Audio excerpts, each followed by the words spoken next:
അസ്സലാമു അലൈക്കും വറഹ്മത്തുള്ളാഹി വബറകാതുഹു. എൻ്റെ കൂടെ പിറപ്പിങ്ങളെ, ഈ സയ്യിദ് അവറുകൾ ഇപ്പോൾ നിൽക്കുന്നത് സുലൈഖ ബീവി ഉമ്മ എന്ന മഹദിയുടെ ചാരത്താണ് നിൽക്കുന്നത്. ഈ മഹദിയുടെ പ്രത്യേകത എന്ന് പറഞ്ഞാൽ, ഇവിടെ മക്കളില്ലാത്തവർ വിഷമിക്കുന്ന ഒരുപാട് ആളുകളുണ്ട്. അല്ലാഹു സുബ്ഹാനഹു വ തആല ഇവിടെ തൊട്ടിൽ കെട്ടിയാൽ മക്കളുണ്ടാവുമെന്നാണ് ഇവിടുത്തെ ചരിത്രങ്ങൾ പറയുന്നത്. അല്ലാഹു സുബ്ഹാനഹു വ തആല ഞങ്ങൾ കൂടെ പിറപ്പിങ്ങൾക്കൊക്കെ അല്ലാഹു സ്വാലിഹായ മക്കളെ അള്ളാഹു നൽകി അനുഗ്രഹിക്കട്ടെ. അള്ളാഹു സുബ്ഹാനഹു വ തആല അവിടെ എന്ത് ശരീരത്തിന് എന്ത് പ്രയാസങ്ങളുണ്ടെങ്കിൽ ഈ മഹദിയുടെ ബർക്കത്തുണ്ട് അള്ളാഹു എല്ലാം റാഹത്തിലാക്കി കൊടുക്കണേ റഹ്മാനെ. അതുപോലെ തന്നെ വിവാഹം നടക്കാത്തവർ ഇവിടെ വന്നാൽ വിവാഹം നടക്കും. ഈ മഹദിയുടെ ബർക്കത്തുണ്ട് അള്ളാഹു സുബ്ഹാനഹു വ തആല.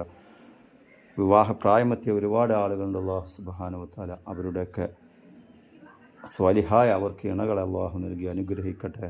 എൻ്റെ കൂടെ പിറപ്പിങ്ങൾ പാവങ്ങൾക്ക് വേണ്ടി ഒരുപാട് സഹായങ്ങൾ ചെയ്തു തന്നിട്ടുണ്ട് അള്ളാഹു. അതിൻ്റെ പ്രതിഫലം കൊണ്ട് അള്ളാഹു മക്കളെയും അള്ളാഹു അനുയോജ്യമായ ഇണകളെയും അള്ളാഹു നൽകി അനുഗ്രഹിക്കട്ടെ. അള്ളാഹു സുബ്ഹാനഹു വ തആല ഹൈർ നൽകുന്ന മുത്തഖീങ്ങളിൽ പെടുത്തി അനുഗ്രഹിക്കട്ടെ. ആമീൻ യാ റബ്ബൽ ആലമീൻ.